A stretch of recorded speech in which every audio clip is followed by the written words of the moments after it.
Square, goes through the city as well. I mean, we can see some of the streets down here below us, and people are pouring to the security points to get into the square, running, almost like with the enthusiasm of a championship sporting event or something. It really has lit up not just the square and the immediate surroundings, but the city as well. It's going to be quite a moment when whoever it is steps out on that balcony. It's just so exciting, whether you're a member of the Catholic Church or a different faith, or perhaps someone who's just witnessing a piece of history unfold. It is unmistakable, the pageantry, the majesty.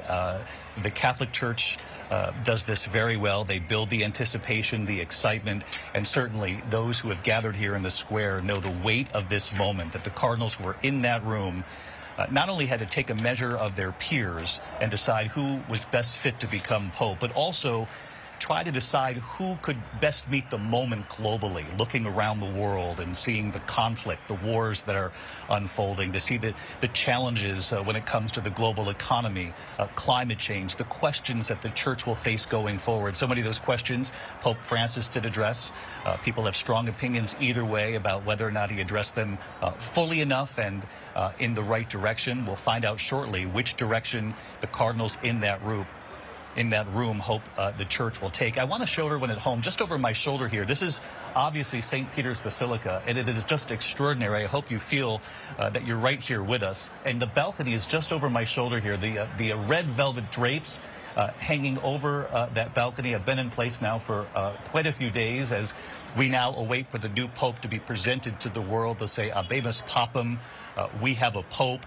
We remember back when Pope Francis emerged on that balcony, he said, Buonasera, good evening to the crowd. It was a very sort of humble, modest way of introducing himself to the faithful, Father. Yeah, it might be interesting for people to know what's going to be said. First, you're going to hear Annuncio Vobis Gaudium Magnum. I have news to you of great joy. And then Habemus Papam, as you were saying, David, the famous words, we have a Pope.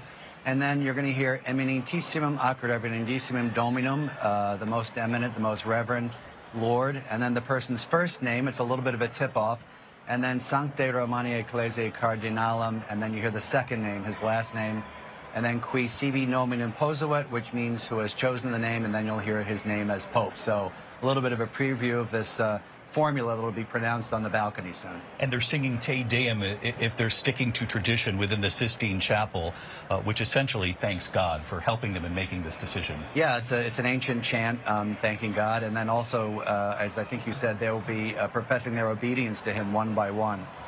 They pay homage to the new Pope one by one in that room. There are 133 cardinals, more than we have seen ever before, so it could take a little longer, this period between the white smoke, the cheering here in Vatican City, and the actual moment when we learn, and you're going to learn at home along with all of us right here at the Vatican, who the next Pope will be.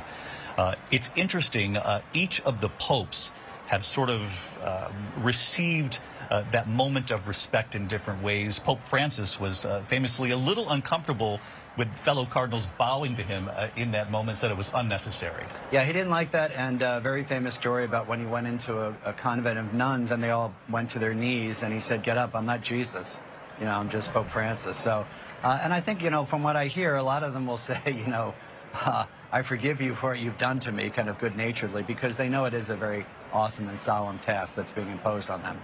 I want to go to Joe Torre from WABC. Our team in New York City is also here covering, and obviously we know there is an enormous Catholic community throughout the United States and certainly in the New York City area. And Joe, you've witnessed just some of the thousands who've raced toward the square to try to get there to witness a piece of history.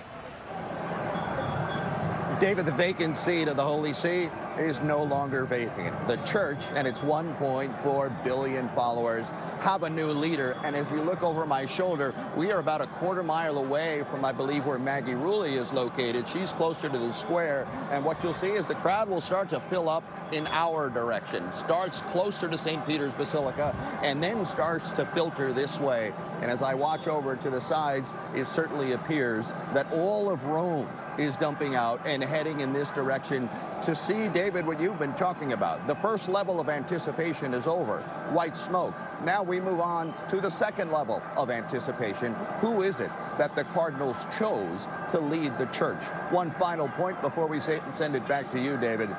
The Pope is a unique position, unlike it anywhere in the world. Certainly he's a spiritual leader, he's a moral leader, but he's also the head of state here in the smallest country in the world. So he's a political leader. Look at the paradoxical nature of that. The leader of the smallest country, and David, perhaps he has the biggest pulpit of all.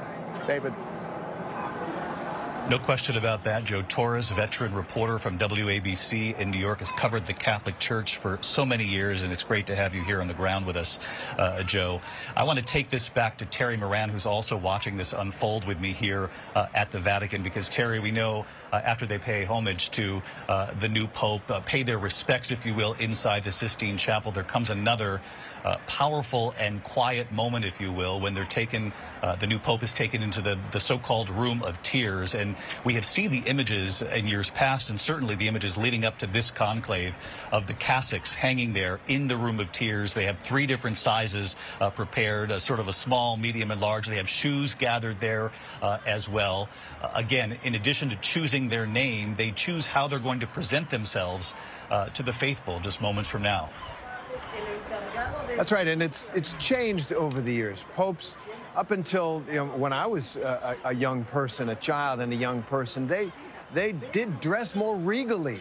They had the red cape and ermine, and Pope Benedict XVI brought some of that back. Famously, Pope Francis did not. He didn't take the red shoes, which are supposed to represent the blood of the martyrs that are there for him to wear. He kept his ordinary black tie-up shoes, and I think it's apocryphal, but he's supposed to have said, when offered some of the finery, he's supposed to have said, no, no, not for me. The carnival is over. Now, whether he actually said that, I think, is in dispute, but it was reflective of the change that he wanted to make. To bring the papacy down from on high, it was a temporal power for many centuries. They ruled much of Europe and had a kingly bearing. And I think in the 21st century, the way to reach people is probably not by awing them into obedience or faith, but by accompanying them. That Franciscan word that he used so often. And at the end of the day, part of it, the simplicity of his dress communicated. I'm closer to you than someone who's trying to be a king or kingly. And it'll be interesting to see what they wear.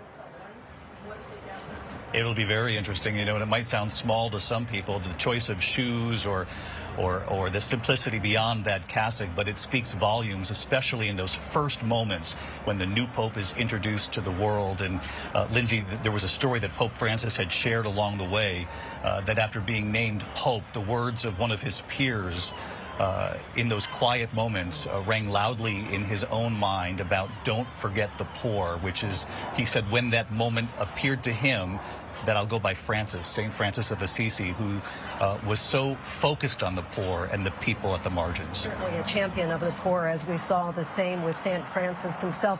It's often that the Pope does rely on someone that they want to revere or honor, be that a saint or be that a previous Pope, and we'll likely see that just in a few moments. One thing I was noticing as we look at the crowd is all the different flags that you see. Brazil, Canada, France, America, Germany, Spain, Argentina. There is such a connection for millions to this centuries-old tradition. And another thing, when we talk about hope with the new Pope, if we look at the church in general, religion is on the decline globally, and so this is a really unifying time. It is, and as you say, it is a global moment here at St. Peter's Square. You can see it both in the flags and in the symbolism that we're witnessing right now. Swiss Guard now marching here at St. Peter's Square. We're also joined by Father John Walk, an ABC News contributor. And Father Walk, talk us through what we're witnessing right now, and from what history tells us, how long will it be for viewers back home in the U.S. watching before we actually see the new Pope emerge?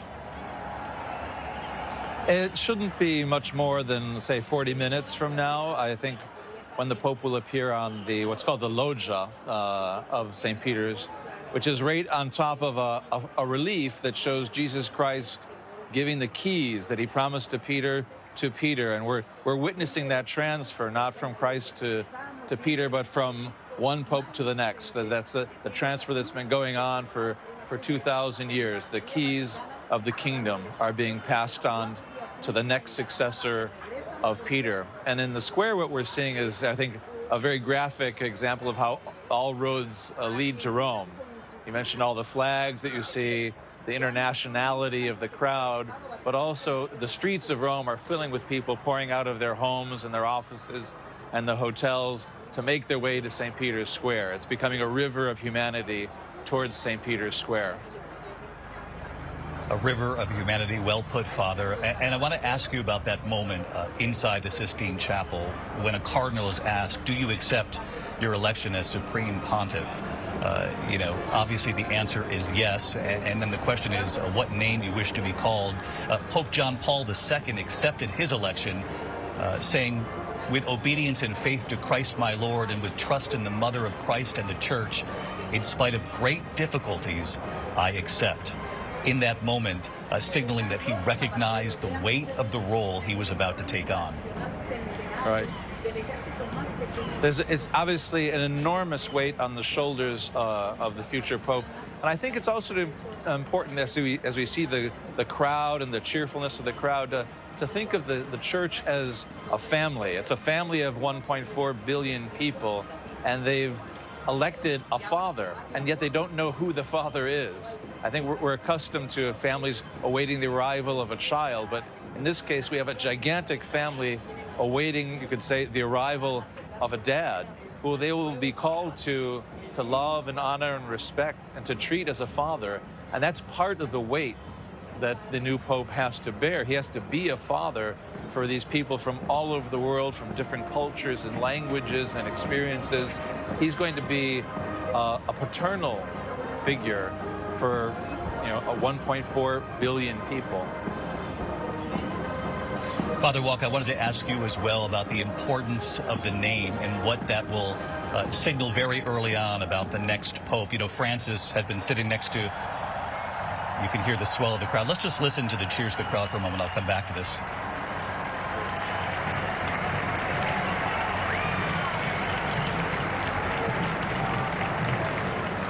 Pope Francis had been sitting next to the Archbishop Emeritus of Sao Paulo, and he said when things started looking dangerous, in his words, according to Francis, when it was starting to look like it was going his way during the counting, Francis said the Brazilian embraced me, kissed me, and said, "Don't forget the poor." And Francis would later say those words came to me, the poor, pointing to his head. He said right away, thinking of the poor, I thought of Francis of Assisi.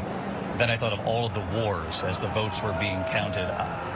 You know, there was so much to look at across the world and think about, but it'll be so fascinating to hear the name and perhaps a little later on what this new Pope is thinking about in these crucial moments before being introduced to the world, Father. Yeah, as Father Martin said, we're going to hear three names. We're going to hear a first name, a last name, and then a name that no one knows, except, you know, the cardinals now. Presumably they know what name he's chosen. And it's going to be a reflection, you know, in part probably of personal devotion, a name perhaps of a saint that means something to the new Pope, but also frequently a sense of history. You know, John Paul I took the names of his two predecessors, John the 23rd and Paul VI, and put them together. It was a very strong sign of continuity. And John Paul II took the same name, John, as a sign of continuity as well. Benedict, I think, in part, he put the name Benedict as a sort of patron saint of Christian Europe. One of the founders of Christian Europe is the great monk, founder of Western monasticism, Saint Benedict. And Francis, as you say, took the name of Francis of Assisi. So we can read, probably, we don't know for sure, but a fair bit into the name that the new Pope will take. And of course, Father Walk, thank you for being here for the coverage, and stick with us here. A lot to witness here together in the coming minutes and hours here in Rome. Father Walk mentions the first name, the last name, and then obviously the name chosen as the new Pope of the Catholic Church. For Catholics watching all over the world, obviously, the most important thing out of the gate is the first name and the last name, because they want to know, who is this Pope?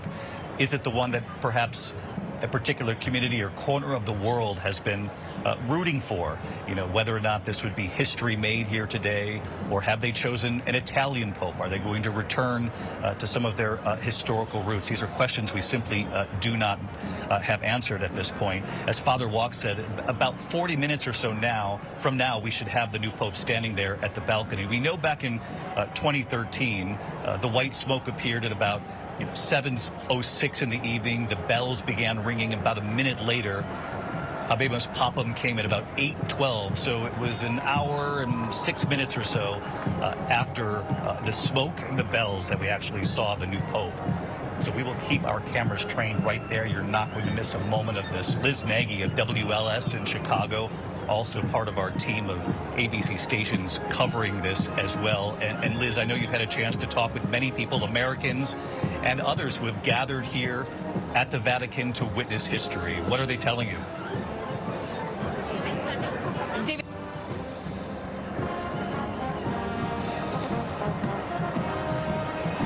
We'll come back to Liz in just a moment. As you can imagine, with the cameras and the eyes of the world on the Vatican communications, and perhaps it's just the really tight security with the Sistine Chapel. They swept the chapel and they jammed communications in some parts of the Vatican, and obviously they do that with every conclave to prevent there from being any communication with the cardinals who are inside that room. No newspapers, no television, no cell phones. They gave up the cell phones well before they went into that conclave. Let's go back down to James Longman. He's right in St. Peter's Square. And James, we've been watching the live pictures here, and you're seeing it right behind you, the swelling of this crowd growing in numbers as they wait to meet the new Pope. Yeah, I've got to tell you, David, what a thrill when that white smoke went into the air. People were screaming, not just because they're seeing white smoke, but because I don't think anybody expected it to come this early. And let's face it, it is early, given how many electors there are, 133. We just did not expect it to come at this time. It feels like this group of men have wanted to give us certainty in a time of great uncertainty. I think this early vote, what they want us to show how united they are, because we have spent the last few days talking about how different all these cardinals are, and they're showing the world that no, we're on the same page, we are a family, as John Walk said. Just behind me, we just watched the marching band come through. Vatican City is, of course, a state. It has a military, the Swiss Guard. They came through in their marching dress, their formal attire. They marched past us there, and they've gone down. They're still filing up to the balcony, just underneath the balcony there in front of St. Peter's Basilica, because, of course, this Pope is not just the leader of 1.4 billion Catholics, but he's also head of state. So they will stand to attention underneath that balcony, waiting for him to come out.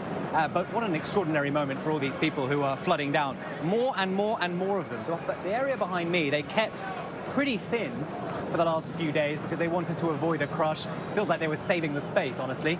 And now no more space to save, because people want to get a front seat. And flags from all over the world. People are hoping their guy, maybe he's the one that they've chosen.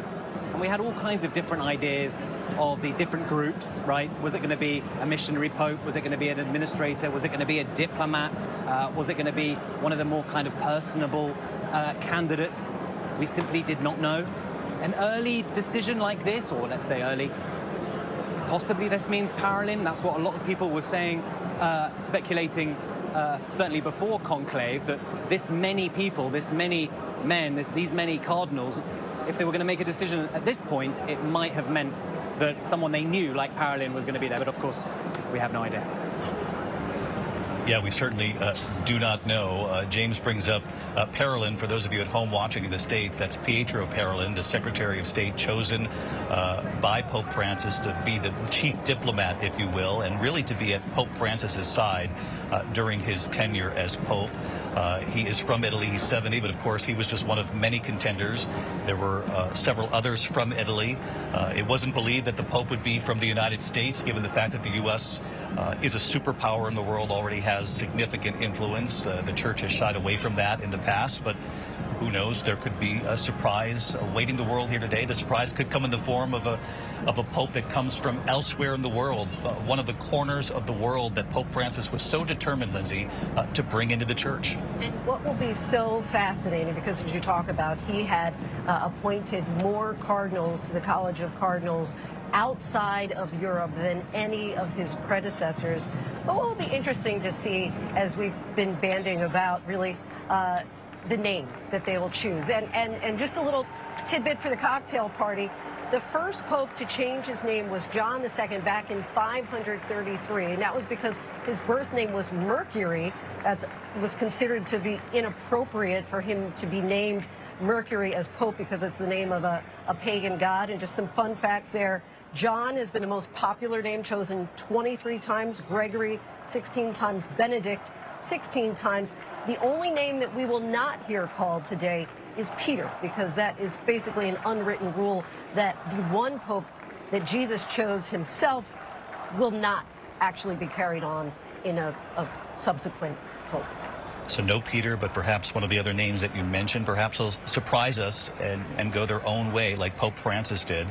As you look at the live pictures of not only the band marching, the Swiss Guard, you also see the balcony there, the eyes of the world on that balcony, where we will hear not only, as Father Walk pointed out, the first name, the last name, but the chosen name of the cardinal inside the Sistine Chapel, who is now the Pope of the Catholic Church. You know, the moment they accept, I mentioned that question earlier, do you accept your election to Supreme Pontiff? The moment they say yes, they are the Pope of the Catholic Church. So it's a relatively small window of about an hour's time that they have privacy from the rest of the world in a role larger than life, if you will, where we will get to know who they are in just moments.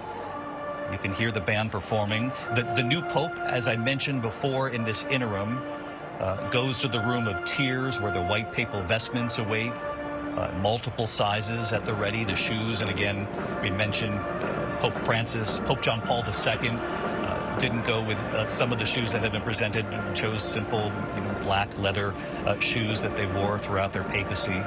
The Carmelengo places the ring of the fourth finger of the Pope's right hand, kneels and kisses that ring, actually. That is also playing out. Then the Carmelengo, then each of the cardinals approaches the new Pope, as we mentioned. They kneel before him in an act of obedience to pay their respects, to wish the Pope well. And it's extraordinary to think that they were sitting in the room with the Pope having lunch just a few hours ago. The cardinal at that point did not know that he would become Pope.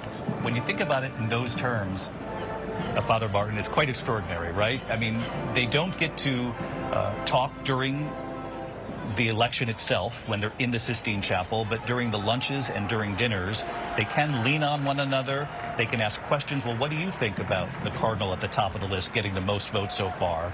There isn't, strong-arming, the sort of politicking that we're used to back in the United States, but there is a fair amount of campaigning that we just never get to witness ourselves. But to think they were just having lunch together with the person who would become Pope just about an hour or two later. It is amazing, and what we call in the church the grace of office comes upon someone, which is we believe that the Holy Spirit gives the person the grace and the ability and the capability to carry out the office. And a number of popes have written and have said that after they accept, they feel differently. They feel a sense of kind of freedom and a sense of sort of inspiration. I think it's also important to look at it from a spiritual point of view. Catholics believe this is the successor of St. Peter. It's an unbroken line from Peter to whoever the new pope is. And also a small thing, Catholics around the world, if you go to Mass every Sunday, you will hear this person's name in the Eucharistic prayer now. So back in New York, it was Francis, our Pope, Timothy, our Bishop, and now Catholics everywhere are going to hear every Sunday the name that we still don't know, which is very exciting. Behind closed doors right now, the new Pope already beginning his duties. He'll actually lead the cardinals in Te Deum, and he'll give him his benediction. And of course, Te Deum is giving thanks.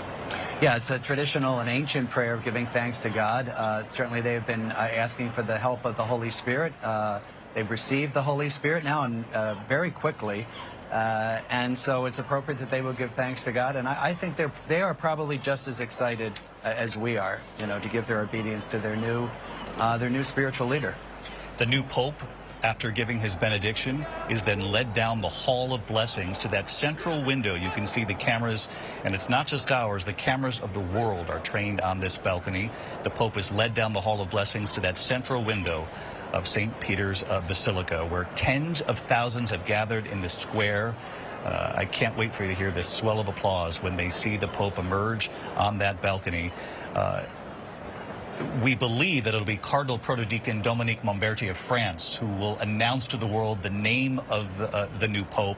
After that, Cardinal Momberti goes back inside St. Peter's. The balcony will be prepped for the new Pope's appearance. Then the new Pope appears on the balcony sometime after that announcement, greets the crowd, and delivers the apostolic blessing, really to the city and to the world watching this moment. Father Walk, it's really impossible for any of us to understand what it must feel like for the new Pope to walk down the Hall of Blessings, to think about it in terms of how they will address the faithful and really the world for the first time, and what's most appropriate for the message they want to send. Yeah, one of the traditions the popes have observed is when they come out of the Sistine Chapel, before going to the balcony where they're going to give the blessing from St. Peter's facade, they stop in the Pauline Chapel where the cardinals gathered before the conclave. And in that chapel, he's going to be facing the fresco by Michelangelo of the crucifixion of the first pope, of Peter being crucified upside down. You think that's the first thing that he sees as he's about to face the world, the first pope giving his life in fidelity to Jesus Christ. And it's a reminder that the Good Shepherd, right? Christ is the Good Shepherd, and he lays down his life for his sheep. And that's what the Pope is being called to do, is being called to give his life entirely to the people he's about to be introduced to and discover, as I was saying earlier, as his children. He's about to see, all of a sudden, I am the father of this massive crowd in the square of people from all over the world. It's been about 39 minutes now, Father Walk, since we saw that white smoke and the ringing of the bells. We know from recent conclaves it's about an hour, a little more than an hour sometimes.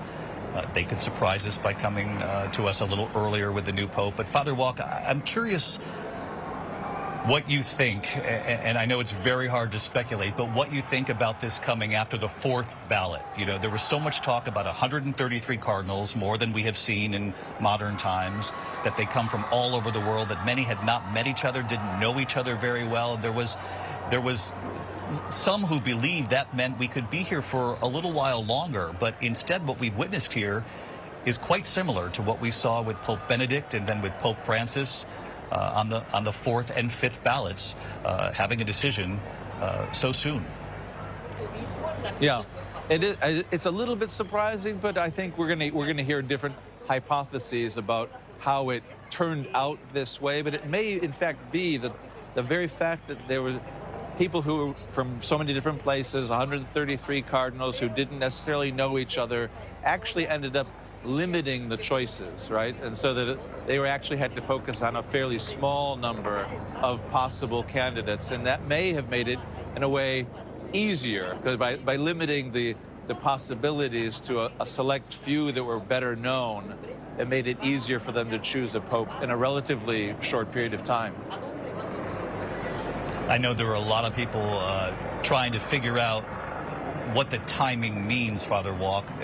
Does it mean they continue down a path that Pope Francis began? Does it mean they tried to find someone who's a centrist who can reach out in a very human way like Pope Francis did, but also be somewhat safer for the traditionalists, the more conservative wing of the Catholic Church?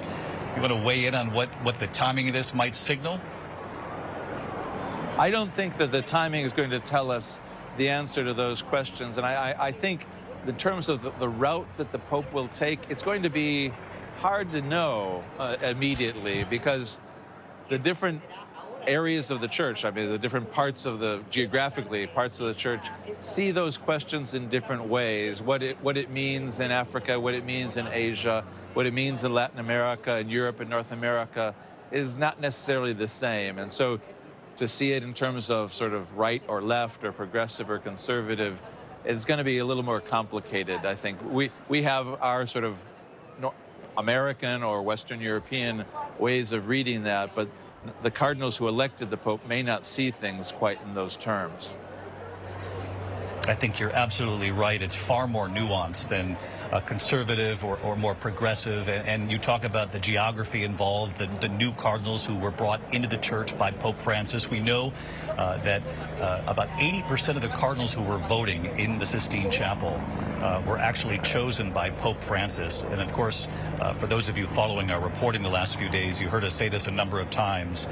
You can only vote as a cardinal if you're under 80. In fact, one of the cardinals in the room, it's his 80th birthday next week. So we got into that very influential moment just in time before those doors closed, if you will, to play a significant role. Each one of those 133 cardinals playing a very important role at this turning point for the Catholic Church. Of course, one of them is now the Pope. One of the interesting things is you have to get a 2/3 majority, which means 89 votes inside the chapel. It can't be unanimous, because if it was a unanimous vote, if everyone chose the same person, that would mean one of the cardinals voted for themselves, which is not allowed, Father Martin, is it?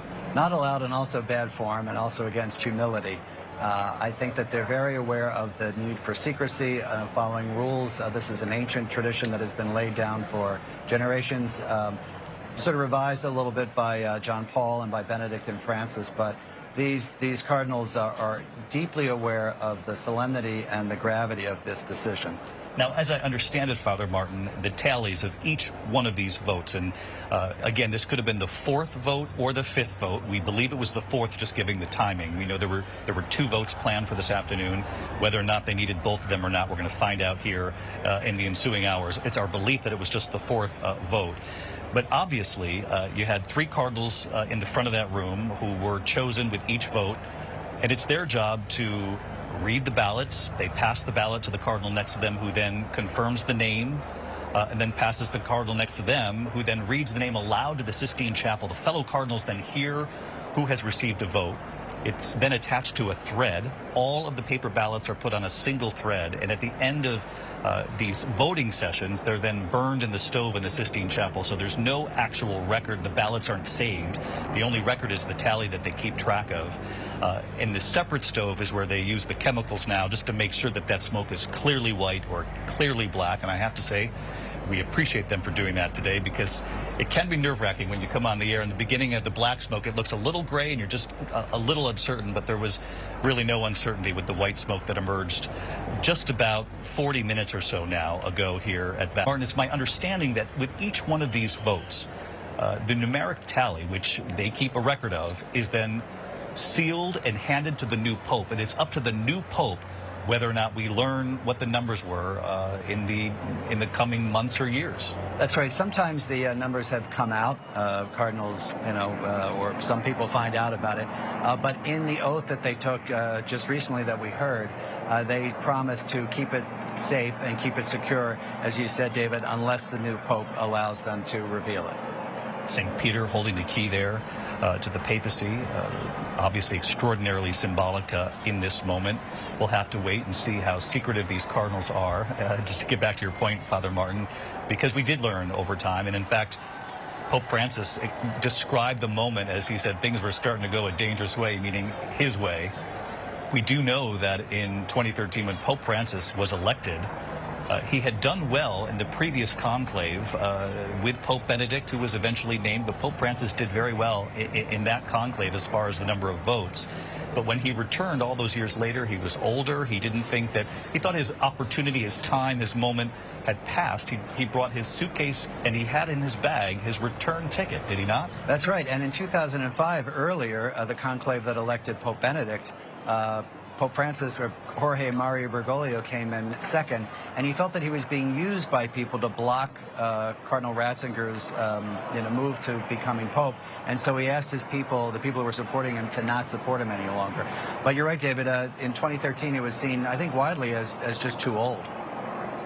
But he wasn't, and he was in the papacy for a good number of years and had a tremendous influence, certainly with the cardinals that he appointed, and addressing many of the issues that do face the church, from finances to LGBTQ to the role of women in the church, the sex abuse scandal, which is not something unique to the United States. It's obviously an issue that they have had to deal with throughout the world. I want to bring in Liz Nagy of WLS. We mentioned she was with our coverage here earlier in the crowd, fighting the communication and the crush of media here, and hopefully we can hear you this time. Liz, what are folks telling you?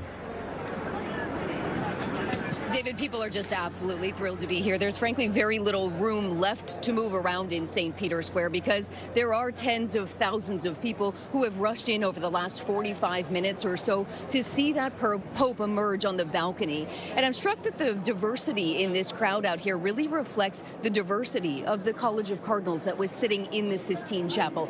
There's a person, I'm not sure you can see, propped up on a fence over there with a Brazilian flag wrapped around their shoulders. We've seen people walking around with Filipino flags, people chanting the names of their countries, but also you can see people greeting complete strangers. This is really a moment of celebration, not just for Catholics of the world, but for people who are here in Rome. I'm also struck by the number of young people who are here. We've spoken to a lot of students this week who've been studying abroad in Rome and just happen to be lucky enough to be here during this experience.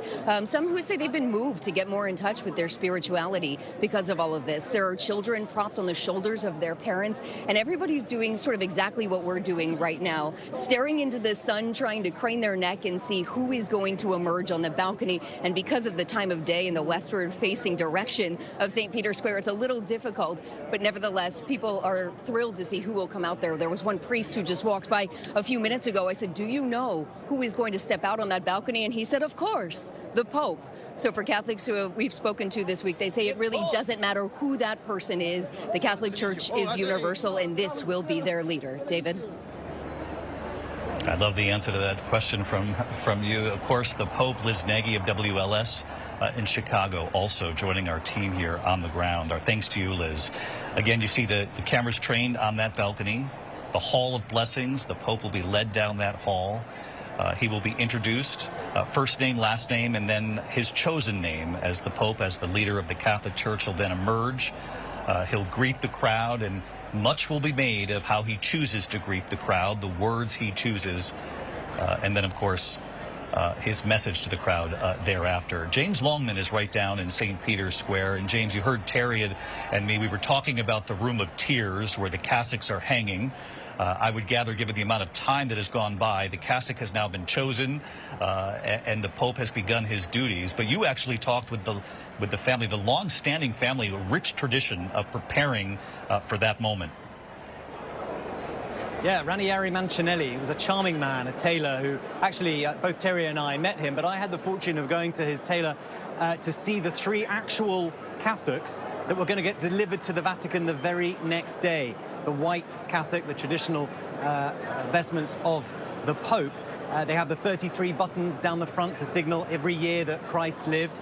He told me that he's made 3 sizes for width, but not for height, because he doesn't want to go to all the lengths of making 3 separate cassocks, because he's going to have to make a specific one for the specific man. But it was incredibly charming to meet him. I mean, what an extraordinary man doing something so special. And he said to me that he's made a slight tweak to each of them, each of the 3 sizes, so that when the Pope, who we don't know yet, comes out on that balcony, he will alone, outside of the Vatican, know which of those 3 sizes this man has chosen, which I rather liked. But we understand that the Mancinelli tailor was a place that Francis found whilst out and about before he became Pope Francis, when then Cardinal Bergoglio was out and about. It's actually sandwiched between an ice cream shop and a pizza restaurant. And he bought his very simple silver cross from there.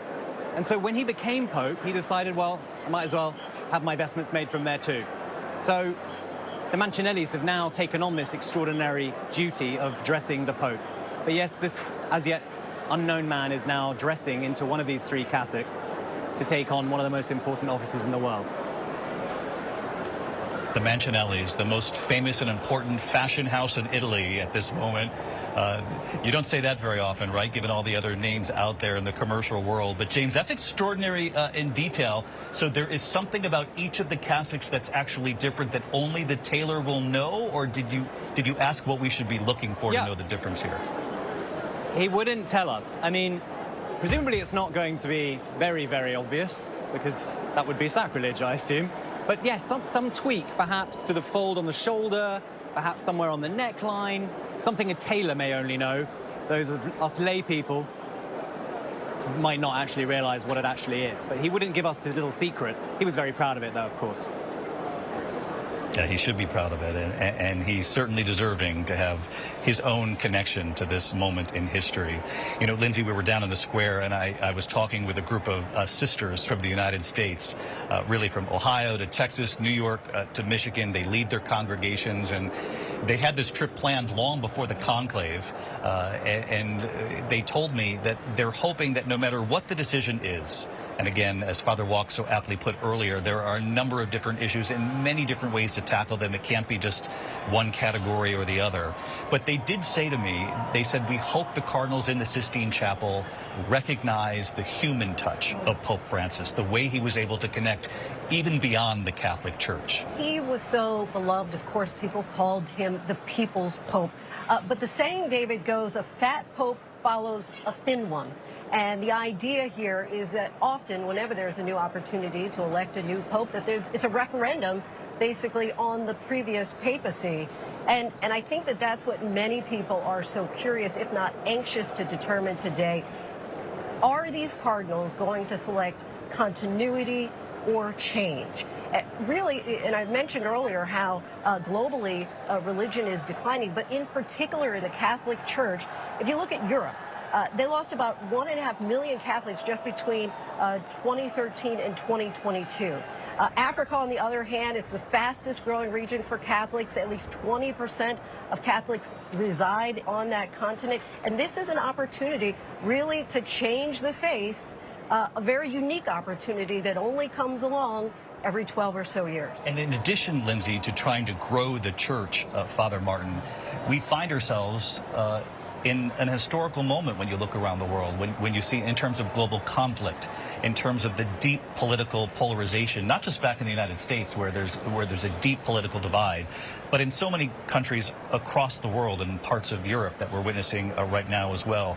And in addition to trying to grow the church, which Pope Francis tried to do, he also was successful somewhat in reaching out as a global leader, whether he wanted to or not, even beyond the Catholic Church, when it came to certain issues that political leaders, were not as successful in doing. Well, I think that's right, particularly on issues of the poor, climate change, his famous encyclical Laudato Si, migrants and refugees.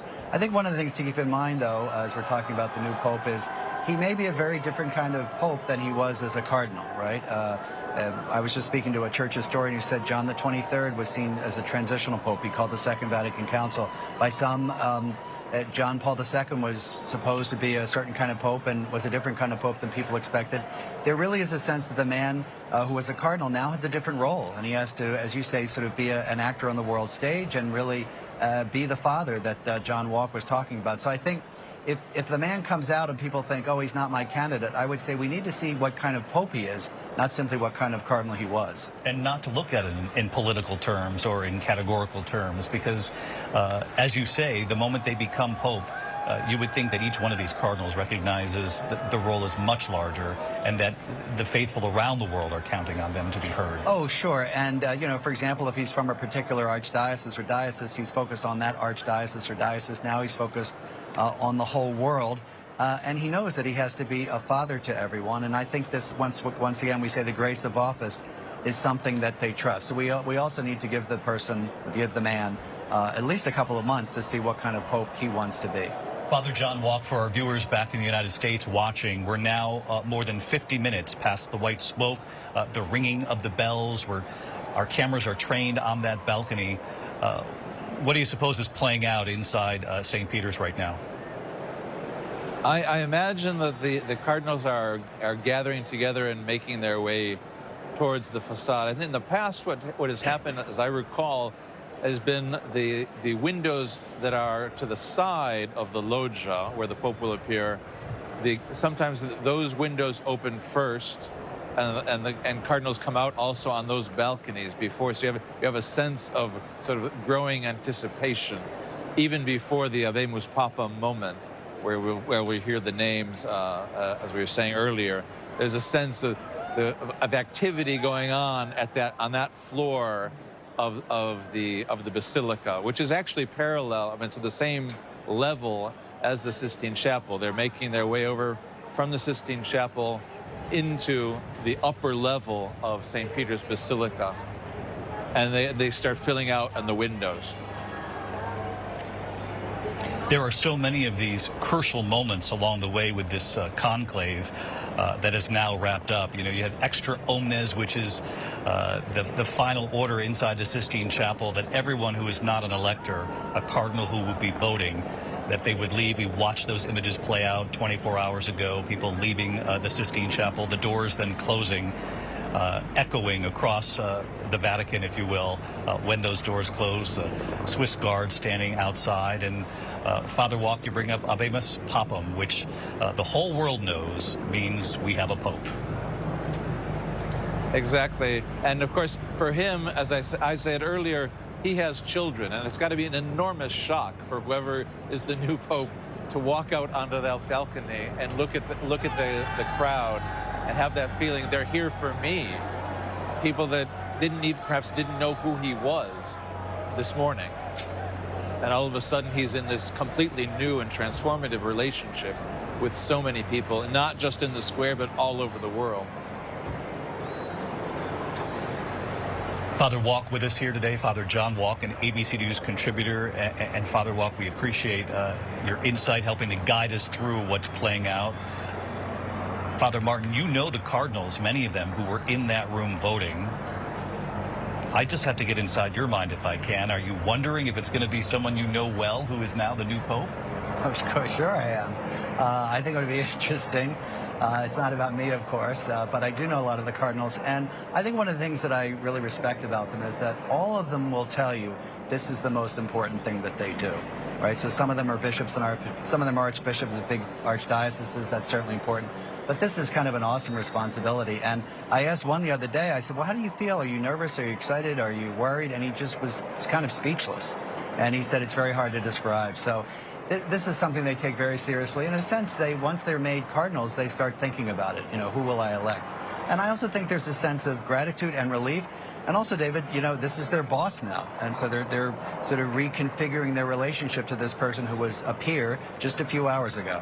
I'll ask you the same question I asked Father Walk. Do you think the relative shortness to this process signals anything that we got here on the fourth vote like we did with Benedict and Pope Francis? Well, we'll find out soon enough, but I think Father Walk is right in terms of the fact that since there were so many people from so many far-flung countries who may not have known one another, thanks to Pope Francis's desire to sort of diversify geographically, they may have focused on certain candidates, so maybe 3 or 4 candidates, which would have made for a shorter conclave. It is an enormous responsibility, isn't it, for all the cardinals inside that room to not only choose someone they believe in, but that they believe is the right person at this moment for the Catholic Church. Well, that's right, and it's not 2013, it's 2025. And also, David, I think there's a sense of we are choosing someone, we are electing someone, we are recognizing someone that the Holy Spirit seems to be pointing out to us, but we are also giving this man a tremendous burden. Right, so there's a kind of sense of gravity and almost pity on the person, right, that they're giving this burden to, because no one, let's face it, no one has a job like the Pope. For those of you watching from back in the United States and joining us from all over the world, it is now 7:09 here at the Vatican, shortly after 1 p.m. in the East. You're watching ABC News live coverage of the conclave, the next pope about to be presented to the world at any moment.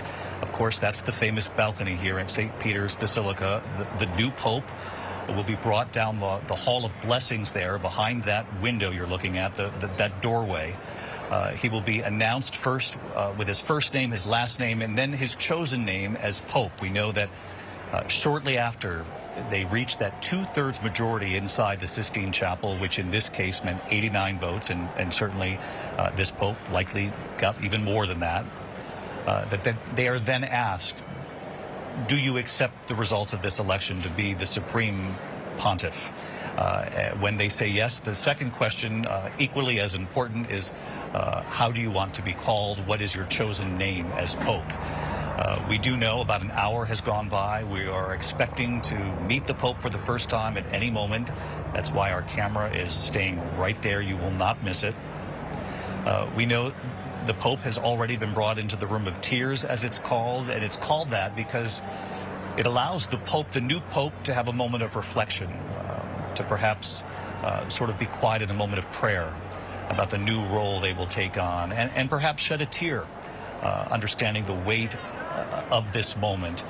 And as Father Martin put so aptly, it's not 2013, it's 2025. And each one of these conclaves is about naming the leader at this moment who can best take the Catholic Church in the direction it needs to go, to not only reach the faithful, but to grow the Church. That's their goal. And of course, tackle some of the very difficult issues that each one of these popes tries to tackle in their own way. You know, I think back to Pope John Paul II. You know, I grew up as Pope John Paul II was a leader on the world stage. And Father Martin, he was a bit of a surprise when he emerged on that balcony, and we could be surprised here today.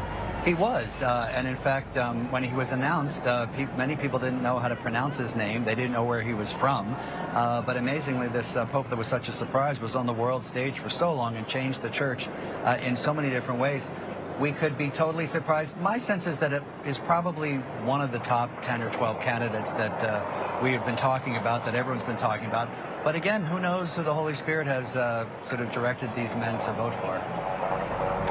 And Terry Moran, Pope John Paul II, as we know, when we learned of him on that balcony, and of course you and I were a little young, not yet reporters, but perhaps dreaming of being one, that so many people butchered his name, didn't know where he was from, but he was a pope for a long time, because as far as these conclaves go, he was very young.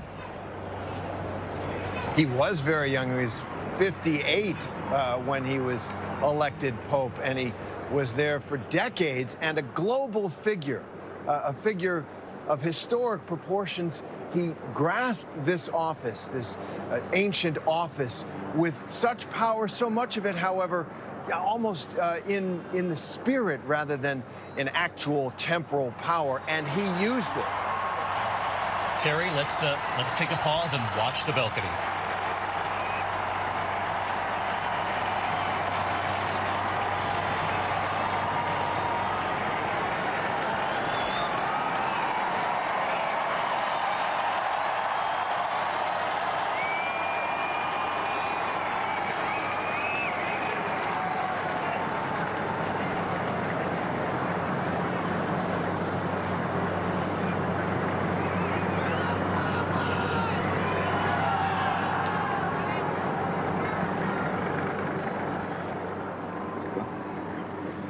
Annuncio vobis gaudium magnum.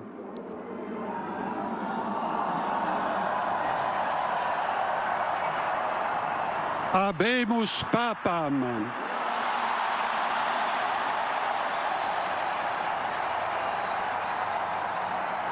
Eminentissimum, ac reverendissimum Dominum, Dominum Robertum Franciscum, Sancte Romane Ecclesiae, Cardinalem Prevost,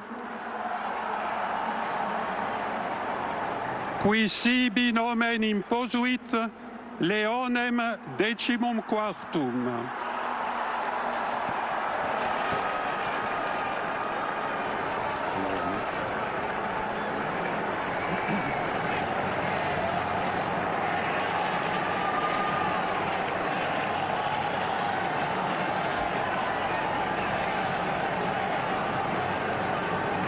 And again, we have just heard that Robert Francis Prevost of the United States, 69 years old, born in Chicago, has been named the next pope. There you see a picture of him on the left-hand side of your screen. There had been so much talk about whether or not there was a slim possibility that there would be an American pope, one from the United States. He went to college at Villanova, studied mathematics. Italian media has referred to him as the least American of the Americans because of his quiet, humble way.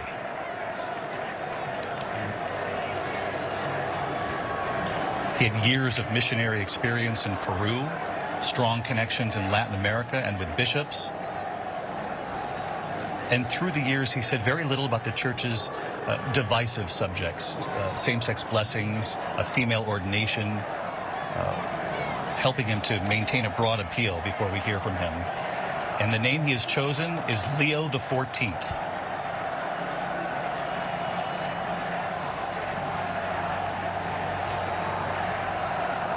Again, Cardinal Robert Francis Prevost of the United States, making history, the first pope ever chosen from the U.S., and he will be called Pope Leo XIV.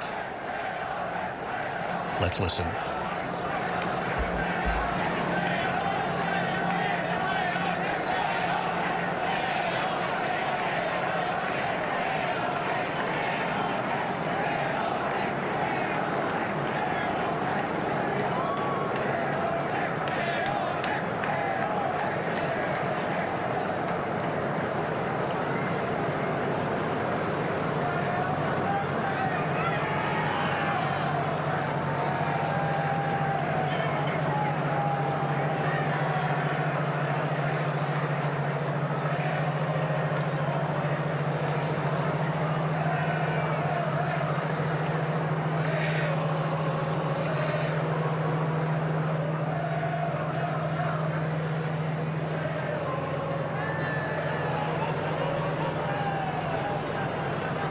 Of course, the world waiting to hear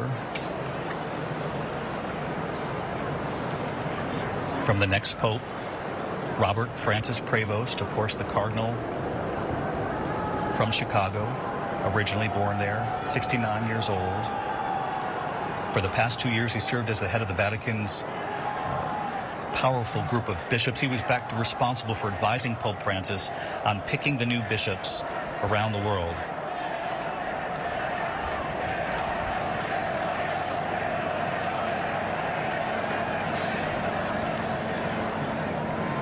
He's held many leadership positions within the Catholic Church, religious superior, bishop.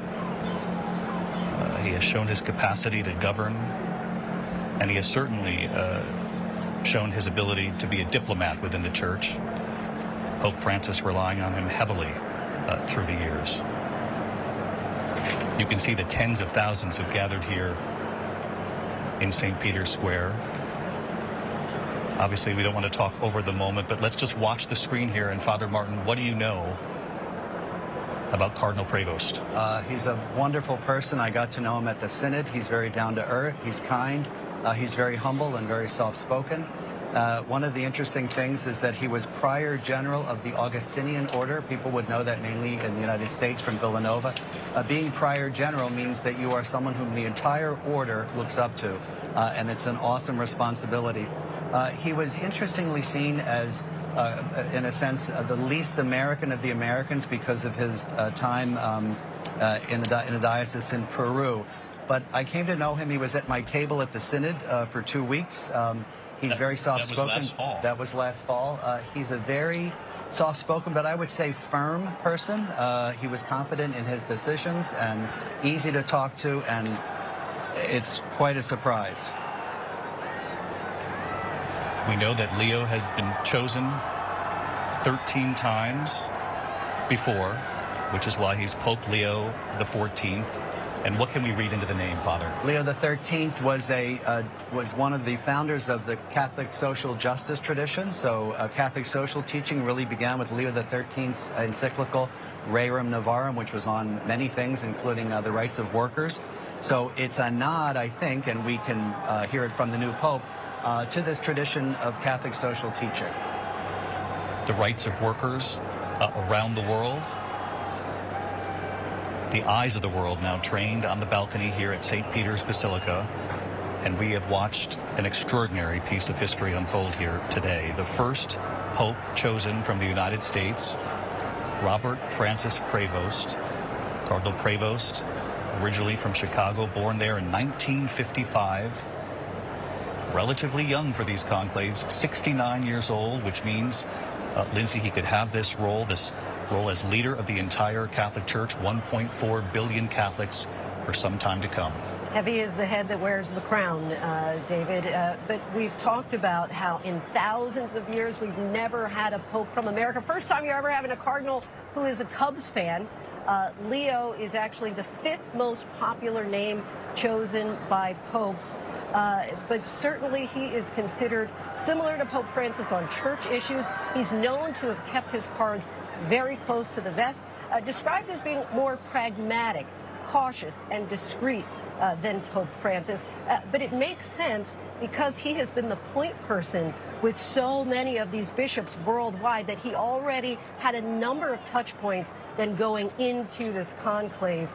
He's also described as having a heart of a missionary and years of ministerial experience, with, of course, is very important. There were a number of people who were considered to be front runners and on the short list, but they didn't necessarily have that pastoral experience. And not only that, among those who were on the short list, and he was on this list, a lot of people thought because he's from the United States, because we haven't seen that before, and because the United States has such a large role in the world stage already as one of the world's superpowers, would the cardinals inside the Sistine Chapel decide to make history by choosing a cardinal from the United States anyway? And that is exactly what they have done here today.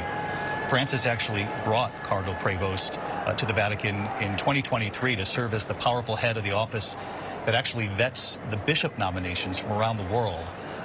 As we know, that's one of the most important jobs within the Catholic Church. You'd have to gather that because of that, Prevost had some prominence going into the conclave, that he was part of choosing the bishops. He interacted with them, obviously.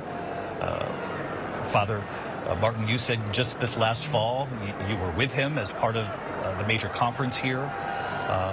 So they knew him. This was one of the leaders as they went into the Sistine Chapel and those doors closed. He was one of the faces, one of the leaders they had a sense of. They did. And let me say that one of the things I heard around Rome, and it is true, you really can find, and I think this is fair, there's no one who has a bad thing to say about him. He's a good administrator. He's kind. He's humble.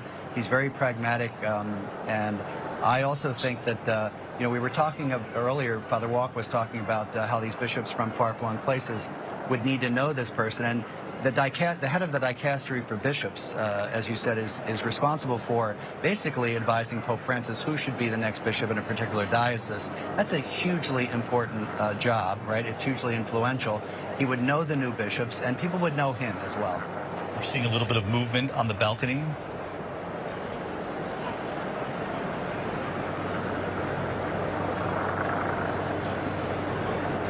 It would be impossible to overstate what this must be like for Pope Leo XIV from the United States. Let's listen.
La pace sia con tutti voi.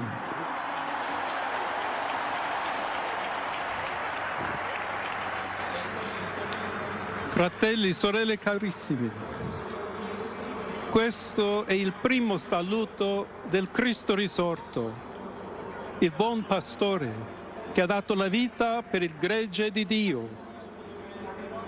Anch'io vorrei che questo saluto di pace entrasse nel vostro cuore, raggiungesse le vostre famiglie, a tutte le persone, ovunque siano. Greetings, brothers and sisters. This is the first greeting of the risen Christ. May the peace be with you.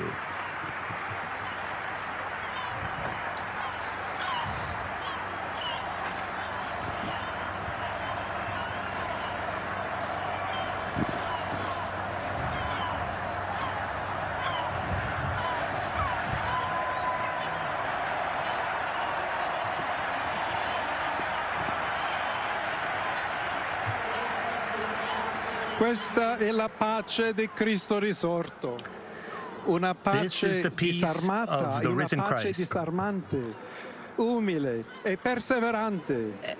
A peace Proviene da Dio, that is humble Dio che ci ama and perseverant for all. Incondizionalmente. Ancora conserviamo nei nostri orecchi quella voce debole ma sempre coraggiosa di Papa Francesco che benediva Roma. Of course, we preserve our prayers for Pope Francis, Il Papa che benediva Roma dava la sua benedizione al mondo intero quella mattina del giorno di Pasqua. who passed away on the morning of quella Easter, stessa after Easter. benedizione. Dio ci vuole bene, Dio vi ama tutti e il Dio male non wants prevarrà. what's good for Siamo you. tutti He loves nelle you mani di all, Dio. and we remain all Pertanto, in God, senza paura, without uniti, fear, mano nella mano con Dio, e hand tra in di hand noi with God. andiamo avanti. We go forward. Siamo discepoli di Cristo. We are disciples of Cristo ci Christ. precede. Il mondo ha bisogno della sua Christ luce. goes before us. L'umanità necessita di Lui come il ponte per essere raggiunta da Dio e dal suo amore. Aiutateci anche voi, poi gli uni gli Help altri, yourselves a costruire and help ponti one another con il dialogo, for con building l'incontro, bridges unendoci tutti and for per a essere un dialogue, solo popolo, sempre in pace. for being a Grazie a people Papa Francesco. always in peace. Thank you to Pope Francis.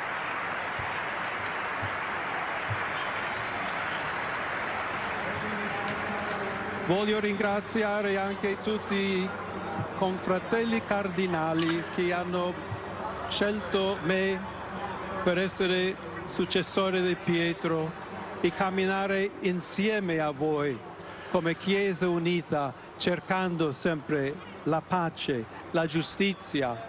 And I want to cercando thank sempre all lavorare come uomini the fellow e cardinals donne who fedeli a chose Gesù me to be the Cristo, successor of senza Peter paura, per in a united proclamare church, il Vangelo, per essere missionari. and for pronouncing the Evangelium, and for being Sono successors un figlio of di Christ Sant'Agostino, in peace. agostiniano, che ha detto: con voi Saint sono cristiano Augustine. e per voi vescovo. In questo senso possiamo tutti camminare insieme verso quella patria la quale Dio ci ha preparato. We walk together, as St. Augustine said, Alla towards Chiesa Christ, that God, on di the path that Roma, God un prepared. saluto speciale. a special greeting. Dobbiamo cercare insieme come essere una chiesa missionaria, una chiesa che costruisce i ponti, il dialogo, sempre aperta a ricevere, come questa piazza con le braccia aperte, a tutti coloro che hanno bisogno della nostra carità, la nostra presenza, il dialogo, l'amore. We have to be a church that works together to build bridges and to keep our arms open, like this very piazza, welcoming. A todos aquellos, y en modo particular a mi querida diócesis de Chiclayo en el Perú. He says, a special greeting to the people of Peru.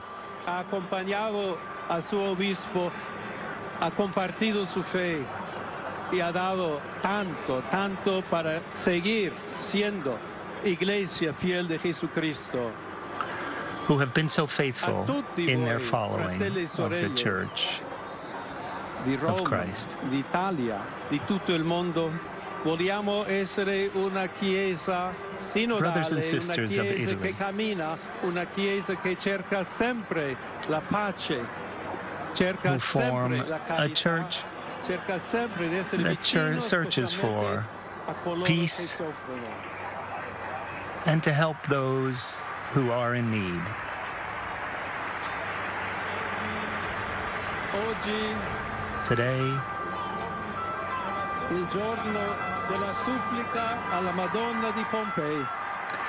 The day of the supplication of the Madonna of Pompeii. Vuole sempre camminare con noi, stare vicino. Mary, our Mary, always wants to walk with us, to help us, allora vorrei pregare to give us insieme a love. voi. Preghiamo insieme Let us pray per questa together nuova missione, for this per new mission, tutta la Chiesa, per la pace for nel mondo. the whole church Chiediamo questa and grazia peace speciale on earth, di Maria, and the nostra special madre. grace of Mary, Ave our Maria, mother. piena di grazia, Hail il Mary, Signore è con full te. of grace. Tu sei benedetta The Lord fra le is with donne, you. e benedetto Blessed il art frutto del tuo thou seno, among Gesù. women, Santa and Maria, blessed is the Madre fruit di Dio, of thy prega per womb, noi Jesus. peccatori, adesso Holy e Mary, nell'ora della Mother of nostra God, morte. pray for us Amen. sinners, now and at the hour of our death. Amen.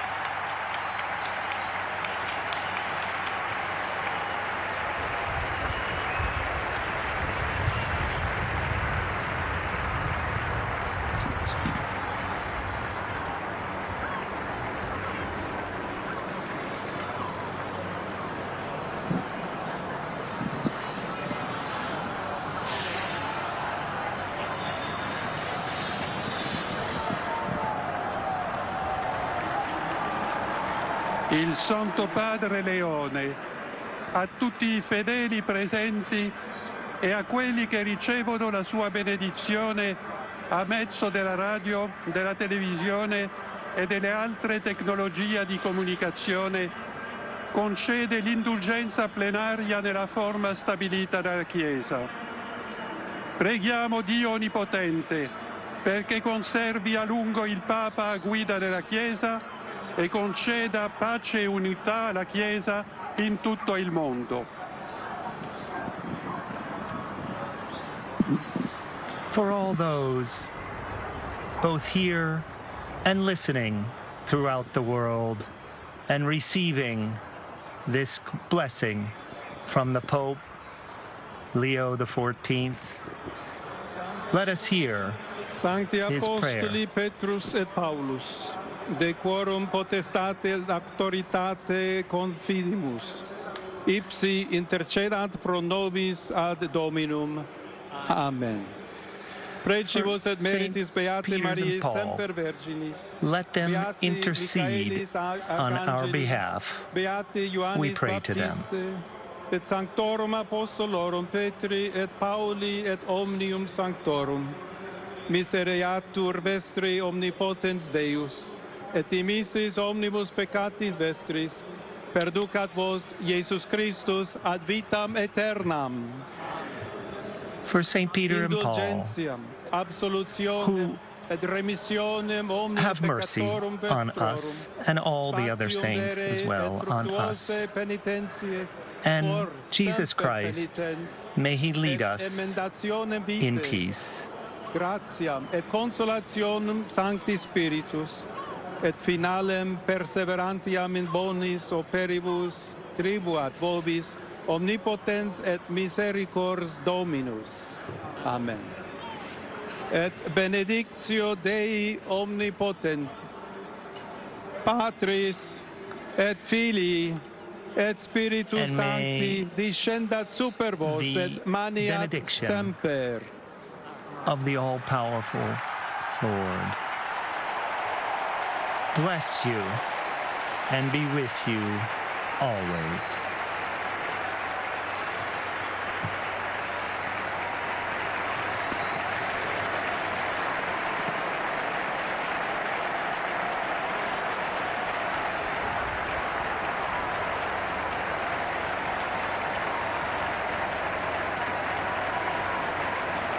You see the American flag there in the crowd. Americans, of course, among the faithful, holding up various American flags across St. Peter's Square as the world studies the face of Pope Leo XIV on that balcony. He opened by saying, "Peace be with you," addressing his brothers and sisters here in St. Peter's Square and around the world. He said, "We preserve our prayers for Pope Francis." And he went on to say, God loves everyone. He talked about building bridges. He talked about helping those in need.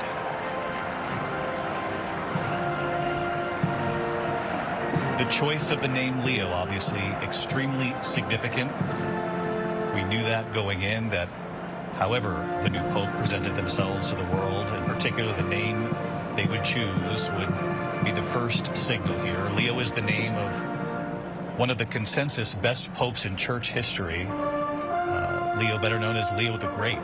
And the most recent pope of that name served in the early 1900s. And he was best remembered in 1891 for laying out the foundation of modern Catholic social teaching, which pushed for social justice for workers, laborers around the world. Father Martin, I know that you know Pope Leo XIV. You knew him as Cardinal Prevost from Chicago, and you sat across from him just last fall for a couple of weeks at the Synod, right? I did. I'm a little stupefied right now.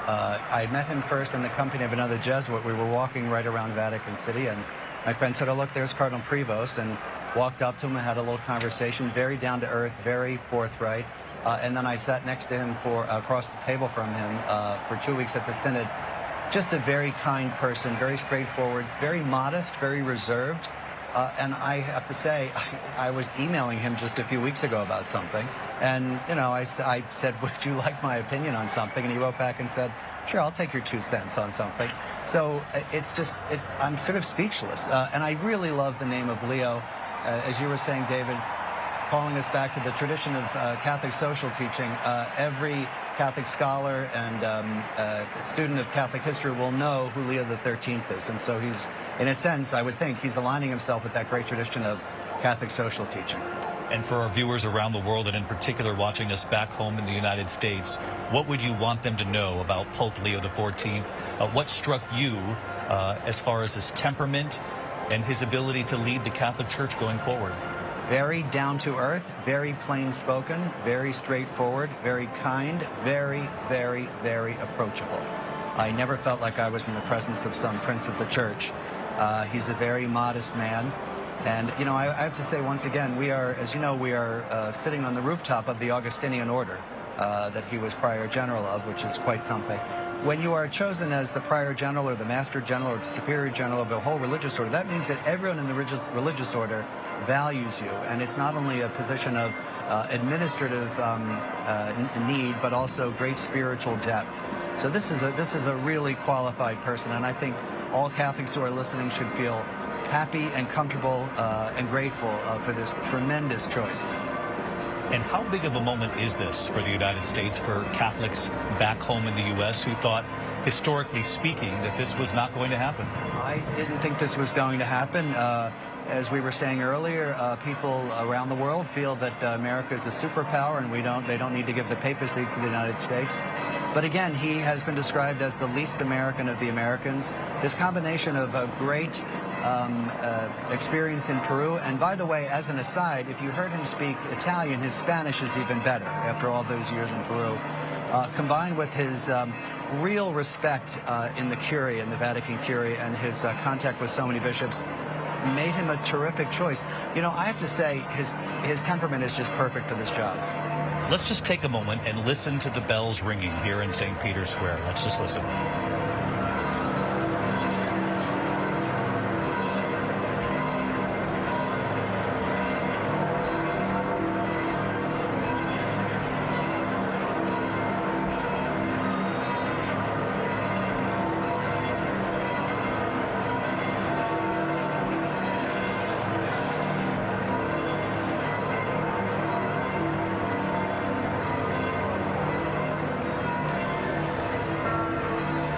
An extraordinary sight over St. Peter's Square, and you can see there in the shadow as the sun goes down behind the basilica at this hour, the tens of thousands who have gathered there in the square.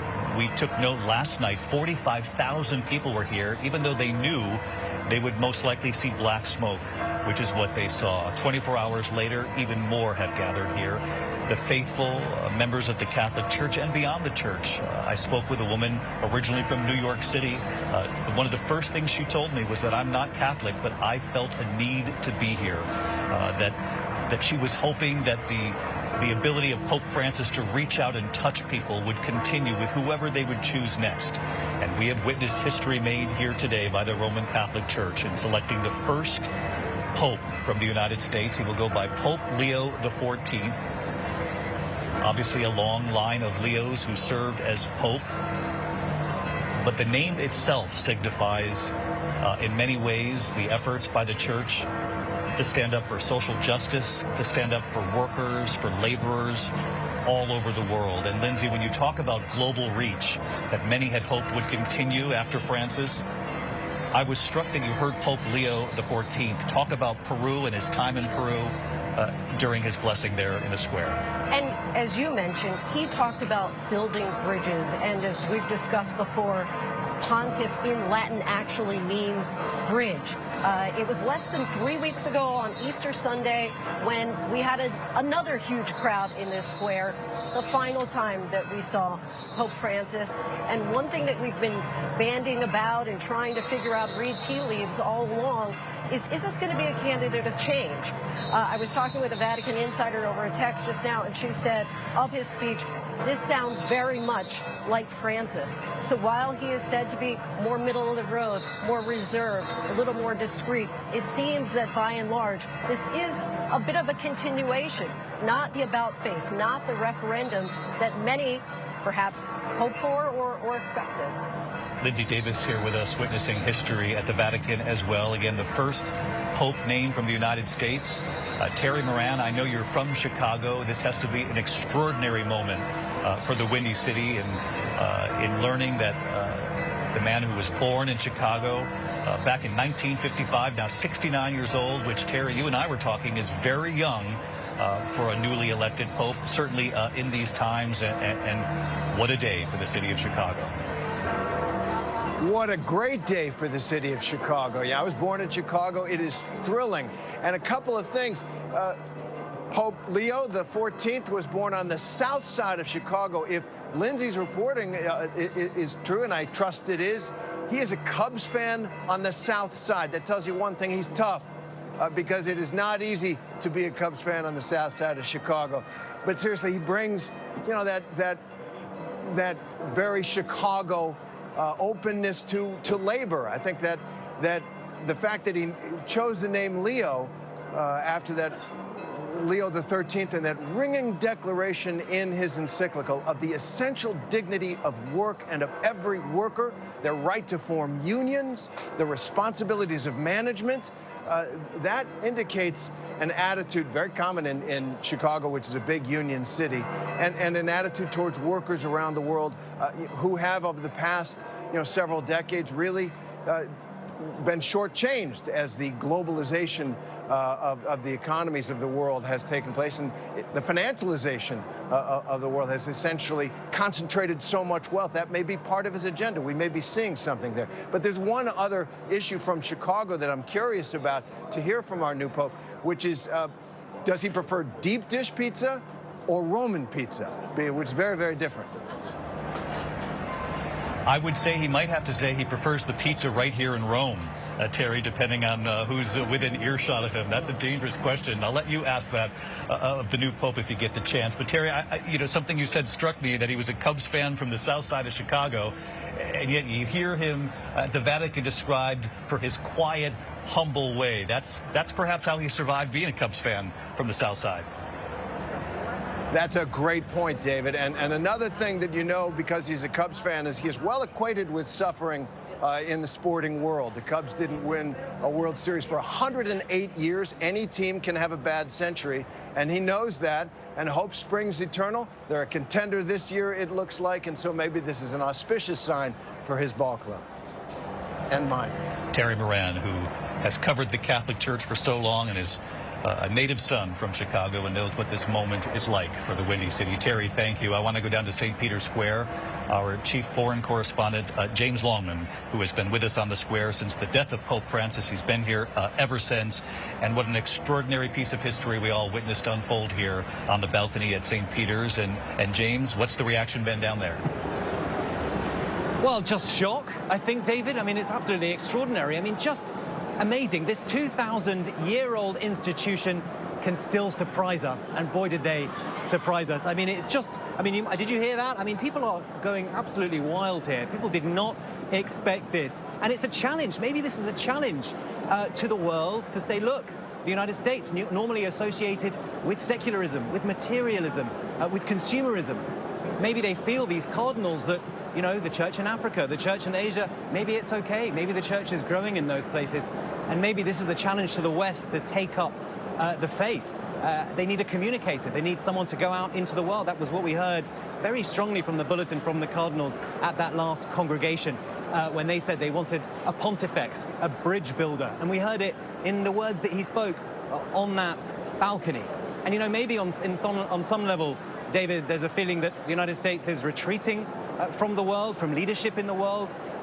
Perhaps, of course, at the moment, the United States is reforming the world, changing the world to a great degree, but maybe the leadership that the world needs now from this American is right here in Vatican City. That might have been what was going through the minds of these cardinals. We don't know, but down here on the square, it is just a joyful, joyful atmosphere. We've got children on the shoulders of their parents. You can see there the American flag.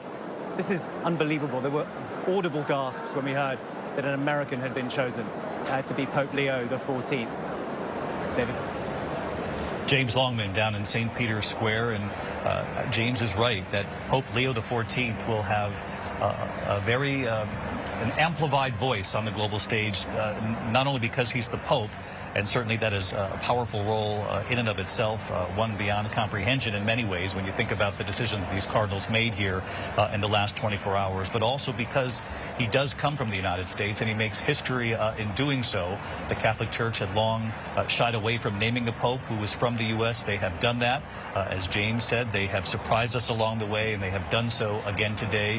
How he uses that voice and how he balances the other voices on the world stage, that will be what we train our eyes on in the months and years to come. And Father Martin, it's not lost on you that the moment the world recognizes where he's from, the diplomatic role he played here in the church, the outsized role that he played in choosing the bishops, helping Pope Francis to choose the bishops, that this is a man ready to lead, and how will he use his voice? That remains the question.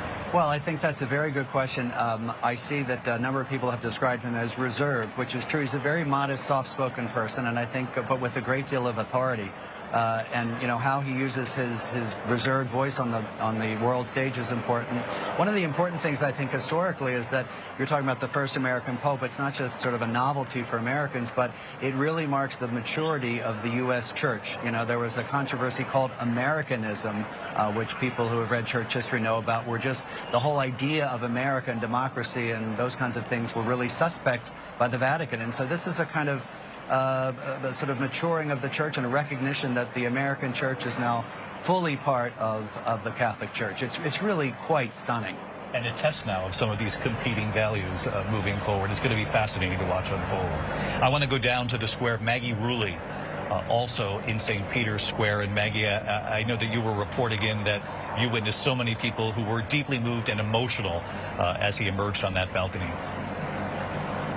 Yeah, David, so many people overwhelmed by emotion come to tears. And I'm here with Jessica Wood from New York, and you were one of them. You were standing right here when we saw that white smoke, and you were overcome. Yeah, it took me a minute to realize it was even white. We had a tour through the Vatican today, which I thought was totally going to be canceled, and to my surprise, it wasn't. And I was fully ready for the smoke to be black, and it took me a second for it to register, and I immediately just started crying. Like, it's so unbelievable that I'm here right now. I'm here for one day only, and I have the opportunity to be something that's part of world history.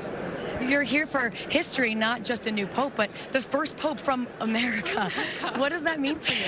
It's definitely profound. First American pope ever, right? And it's no secret it's been a tumultuous time with all of our politics, and I'm hopeful that this is going to be something that's really positive for us as Americans. Thank you so much. It's been incredible to be down here and feel this emotion, David. I think so many of us are just overcome right now. So interesting to hear her describe not only the fact that she was here just for one day, and it happened to be the day that the Catholic Church announced the new pope. That's good planning, whether it was meant or not. But that she also put words to the deep political divisions, not only back in the United States, but around the world. And she remains hopeful, that young American woman, hopeful that Pope Leo XIV can offer another voice and help bring people together. And that can only be the hope of all of us moving forward. I want to bring in Father John Walk, who's also with us for our coverage here today. Father Walk, you helped us get to that balcony down the Hall of Blessings in describing what it must be like in preparation to greet the world. And I had asked you beforehand whether or not the timing of these votes, of 4 ballots, we learned of a new pope with the same amount of timing, essentially, that it took for Pope Benedict and then Pope Francis. And we learned today that they made history in choosing the first pope from the United States. How surprising was that to you, and what do you make of the decision? I thought it was absolutely astounding. It's a massive surprise, and it's a historical turning point, really, for the United States and for the Church. I mean, to think you have a pope now who is, I think of it in certain terms as a linguistic event, and that we have a man who is equally at home in Spanish and in English. People who are near me here, when Leo XIV began speaking in Spanish from the balcony, started crying when they heard him speaking perfect Spanish.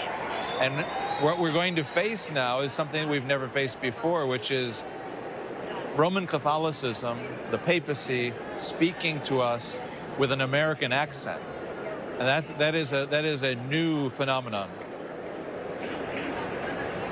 And Father Walk, you heard him actually reference Peru in his blessing before the square. Certainly he has origins back in the United States, born in Chicago, as we've mentioned, back in '55. He's relatively young, 69 years old. But to make a point of talking about Peru, the time he spent there, missionary work, and as you point out, the fluent Spanish that he spoke. In many ways, those are signals that in moving forward, he is going to continue outreach in the way Pope Francis did over the course of many years. I think he made reference to bridge building, and he is going to be a bridge between Latin America and what I would call the international Anglosphere. It's not just the United States. It's all of the English speakers all over the world, which are in Africa and Asia, right? And they're going to hear the Pope in English, which is never a native English. And that's never happened before in the history of the church. The church surprising us again this time after the conclave to replace Pope Francis, Pope Leo XIV. Our thanks to Father Walk. I want to bring in Liz Nagy from WLS, of course, our ABC station in Chicago. She's here in Rome with our team. And Liz, first of all, reaction on the streets here in Rome, and I'm sure you're already read in on the reaction back home in Chicago. What a day. David, I can almost feel the vibration of Catholics in Chicago celebrating this moment right now. People who live in Chicago must be extremely proud of Pope Leo XIV. That conversation that you and David just had, or you and Terry had just a few minutes ago about Pope Leo XIV being a Cubs fan on the south side of Chicago, whether or not he prefers Roman or deep dish pizza, those are the kinds of conversations that are surely happening in the city of Chicago right now. But it's also a very diverse Catholic community, 2.1 million Catholics in the Chicago area, many of whom speak Spanish and English. That will be something that really means something to them. A pope coming out on the balcony, the first American pope addressing the world in Spanish. Now, Pope Leo has spent much of his career outside of the United States, but has frequently returned home to Chicago. Most recently, he was there in 1998 through 2014, when he was then sent to Peru. So this will be a very unifying thing for Catholics in Chicago, something they'll very much look forward to seeing how his papacy goes. David. Liz and the team at WLS, thanks so much for giving us that perspective, and we're sure the hometown is extraordinarily moved by the history made by the Catholic Church and the belief these cardinals, the 132 other cardinals who were gathered in that chapel, the belief they had in Cardinal Robert Francis Prevost from the United States, who is now Pope Leo XIV, choosing the name Leo.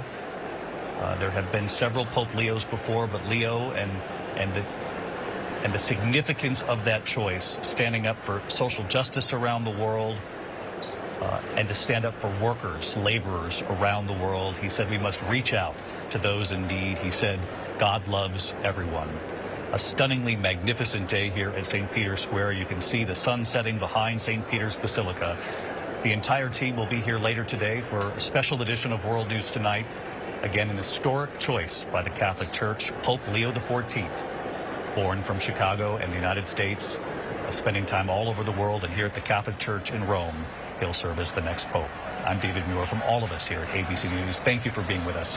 I'll see you for World News Tonight. Good day.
This has been a special report from ABC News.